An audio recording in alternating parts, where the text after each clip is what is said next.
Hindi po batas ang pinag-uusapan. Wala ho tayong pakialam sa batas na yan. Sometimes, you have to bend the law to be able to please the people. Mas mataas po ang taong bayan sa batas. Am I right, Secretary? Yes, sir. Thank you, Mr. Chair. Huwag na tayo magbayad ng tax. Paano pong gagawin natin? Papayagan po ba natin na mga artista ngayon huwag na magbayad ng tax dahil yun ang boses nila? Yun ang voice of God? Yun ang voice of the people? Mr. President, the distinguished colleagues, just want to make a point of manifestation. I was the one who said this morning that sometimes we have to bend law. We don't have to. The point is, there's a Latin word that says, Vox Populi, Vox Dei. The voice of the people is the voice of God. Now let me ask you, Mr. President, is our law higher than the voice of God? Is our law higher than the voice of the people? Mr. President, the law is supposed to protect the people. What we are asking, Mr. President, is the return of the value of good faith.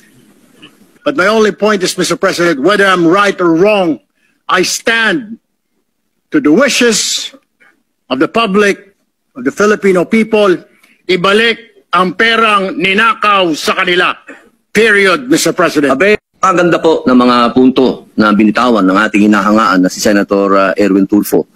Ngunit, alam niyo po, meron pong historical injustice na nangyari sa mga Bangsamoro.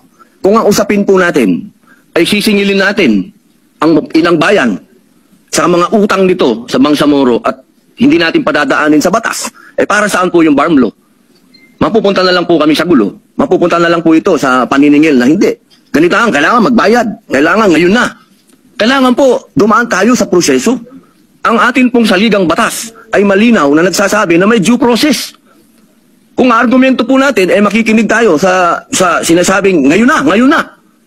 Teka muna po. Marami pong maliligaw. Katulad po ng mga kasama nating artista, halimbawa, sinasabi nila, kung ganyan, wag na tayo magbayad ng tax. Paano pong gagawin natin? Papayagan po ba natin na mga artista ngayon huwag na magbayad ng tax dahil yun ang boses nila? Yun ang voice of God? Yun ang voice of the people?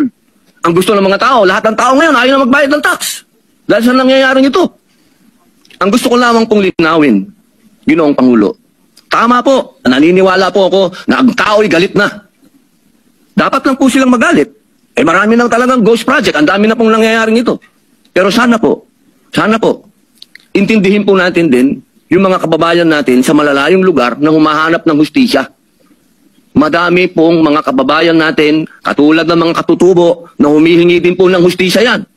Pero dinadaan po natin sa batas ang pagnanakaw sa kanilang mga lupain, ang pagnanakaw sa mga mineral resources nila. Pero lagi natin sinasabi, may batas tayong dapat sundin. Paano kung isang araw gusto din nila ng anarchy? Gusto din nilang magkagulo? Gusto din nilang lumusob sa Malacanang, pumunta ng Mindiola? Yun po yung mga bagay po na dapat po natin ding isipin. Ako po hindi kontra kahit anino dito. Ako po #1 supporter ng lahat nandito. Pero pagdating po sa usapin, na tayo'y magkakaroon na naman ng pag-aaklas. 20 taon na po ako sa Mindanao.